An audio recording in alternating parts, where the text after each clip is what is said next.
Hello दोस्तों, हमारे YouTube channel भक्ति कथा में आपका स्वागत है। आज मैं आपके लिए लेके आई हूँ कार्तिक मास महात्म्य अध्याय 21वां। अगर आपको हमारी ये वीडियो पसंद आए तो हमारी वीडियो को लाइक करें, हमारे चैनल को सब्सक्राइब करें और वीडियो को शेयर करें। आइए शुरू करते हैं। ओम गण गणपते नमः। भगवान गणेश को प्रथम पूज्य और विघ्नहर्ता माना गया है। सभी मांगलिक कार्यों की शुरुआत में इस गणेश मंत्र का उच्चारण किया जाता है। यह गणेश जी का विशेष फलदायी मंत्र है। इस मंत्र को गणेश जी को दूर्वा, चुटकी भर सिंदूर व घी चढ़ाकर कम से कम 108 बार जप करें। इससे जीवन में सभी तरह के शुभ और लाभ की शुरुआत होगी। ओम गणिः सूर्य आदि व्योम। यह भगवान सूर्यदेव का चमत्कारिक मंत्र है। सूर्यदेव को अर्घ्य देते समय इस मंत्र का 11 बार जप किया जाता है। व्यवसाय में वृद्धि करने के लिए सूर्यदेव का यह मंत्र अति प्रभावशाली व फलदायी है। कार्तिक महात्म्य के अध्याय 15, 16, 17, 18, 19 व 20 की कथा के वीडियोस में मैंने कथा के साथ साथ आपको कार्तिक व्रती के लिए त्याज्य वस्तुओं के बारे में कुछ जानकारी दी थी। इस वीडियो में मैं आपको पुनः कार्तिक व्रती के लिए त्याज्य वस्तुओं के बारे में कुछ और जानकारी दे रही हूँ। संयम रखें। कार्तिक मास का व्रत करने वालों को चाहिए कि वह तपस्वियों के समान व्यवहार करे, अर्थात कम बोले, किसी की निंदा या विवाद न करे, मन पर संयम रखे आदि। मैं आपको कार्तिक महात्म्य के अगले अध्यायों की कथा के वीडियोस में कथा के साथ साथ कार्तिक व्रत की उद्यापन विधि और कार्तिक व्रत में कार्तिक महात्म्य के साथ सुनी और सुनाई जाने वाली अन्य कहानियों के विषय में बताऊंगी। अब आप कार्तिक महात्म्य के अध्याय 21 की कथा के श्रवण का आनंद लें। कार्तिक मास महात्म्य 21वां अध्याय। कांचीपुर के राजा चोल और विष्णुदास की कथा।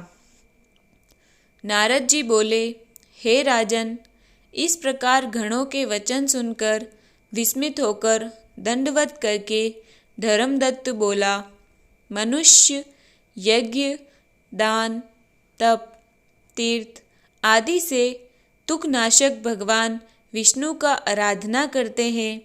उनमें से विष्णु को प्रसन्न करने और समीपता देने वाला क्या कोई ऐसा पूजन है जिसे करने से सब यज्ञाधिक सफल हो जाए? गण बोले, हे विप्र, तुमने अच्छा प्रश्न किया। हम इतिहास समेत एक प्राचीन वृत्तांत कहते हैं, एकाग्र होकर सुनो। कांचीपुर में एक चोल नाम का चक्रवर्ती राजा था। उसके ही नाम से चोल देश प्रसिद्ध हुआ।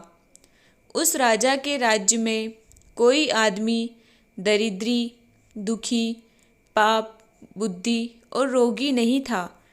अनेकों यज्ञ करने वाले यशस्वी उस चोल के स्वर्ण यज्ञ स्तंभ से ताम्रपर्णी नदी के दोनों किनारे चैत्ररथ अर्थात कुबेर के वन की तरह शोभित हुए। एक समय वह राजा अनंत शयन नाम के स्थान को गया, जहाँ की योग माया के साथ विश्वपति भगवान विष्णु शेष शैया पर शयन कर रहे थे। वहाँ उसने लक्ष्मीपति विष्णु भगवान का मोती आदि रत्नमणि और सुंदर संवर्णों के फूलों से पूजन किया। पश्चात पृथ्वी में दंडवत प्रणाम करके वहीं बैठ गया। तत्पश्चात हाथ में तुलसी और जल लिए हुए कांचीपुरी में रहने वाले एक विष्णुदास नाम के ब्राह्मण को वहाँ आकर ब्रह्म सूक्त, सहस्त्र शीर्षों आदि मंत्रों से भगवान को स्नान करते हुए तुलसी मंजरी तुलसी पत्र से विधि पूर्वक पूजन करते हुए देखा। भगवान के ऊपर ब्राह्मण के तुलसी दल चढ़ाने से राजा की पूजा के वे रत्न ढक गए। यह देख राजा कुपित होकर बोला, हे ब्राह्मण, मैंने यह माणिक और स्वर्ण से पूजा की है और यह तुमने तुलसी पत्रों से क्यों ढक दी? मैं जानता हूँ तू विष्णु की भक्ति नहीं जानता। ढूंढिए, जो तूने मेरी अत्यंत शोभा युक्त पूजा को ढक दिया। तब वह ब्राह्मण राजा के गौरव को तुच्छ समझकर बोला, हे राजन, तू भक्ति नहीं जानता है, तुझे राज्य लक्ष्मी का घमंड है। बताओ, तुमने पहले कितना विष्णु का व्रत किया है? गण बोले। ब्राह्मण का वचन सुनकर हंसकर राजा गर्व सहित कहने लगा कि जो भक्ति का गर्व करता है, तो बता, तुझे दरिद्र की भक्ति कितनी है? विष्णु भगवान को प्रसन्न करने वाले यज्ञ दानादि तूने नहीं किए और न पहले तूने कोई मंदिर ही बनवाया। यदि तुझे भक्ति का ऐसा घमंड है तो अब सब उपस्थित ब्राह्मण आप लोग देखते रहो कि विष्णु भगवान साक्षात मुझको दर्शन दे या इसको। तब हम दोनों की भक्ति मालूम हो जाएगी। यह कहकर राजा तो अपने राजमहल को चला गया और मुद्रल ऋषि को आचार्य बनाकर विष्णु यज्ञ आरंभ कर दिया। उस यज्ञ में बहुत से ऋषियों को बुलाया और बहुत सा अन्न तथा दक्षिणा दी। ऐसा यज्ञ सबसे पहले गया नामक क्षेत्र में किया था।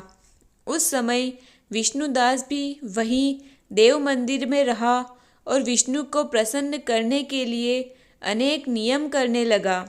माघ और कार्तिक का व्रत किया, तुलसी का वन लगाया और उसे सींचा तथा द्वादशाक्षर मंत्र का यथाविधि जप करने लगा। षोडशोपचार विधि और नृत्य गीतादि मंगलों से नित्य विष्णु की यथाविधि पूजन करने लगा। वह चलते फिरते भोजन और शयन करते समय सदा विष्णु को स्मरण करता रहा और समदृष्टि होकर सब में विष्णु को ही देखता था। विष्णु की प्रसन्नता के लिए माघ और कार्तिक के विशेष नियम पालन करने लगा तथा उद्यापन भी किए। इस प्रकार सब इंद्रियों को वश में करके भगवान की आराधना करते हुए राजा चोल और विष्णुदास ब्राह्मण को बहुत समय व्यतीत हो गया। अब आगे का वृतांत 22वें अध्याय में सुने। इति श्री कार्तिक मास महात्म्य एकविंशति अध्याय संपूर्ण। जय श्री कृष्ण।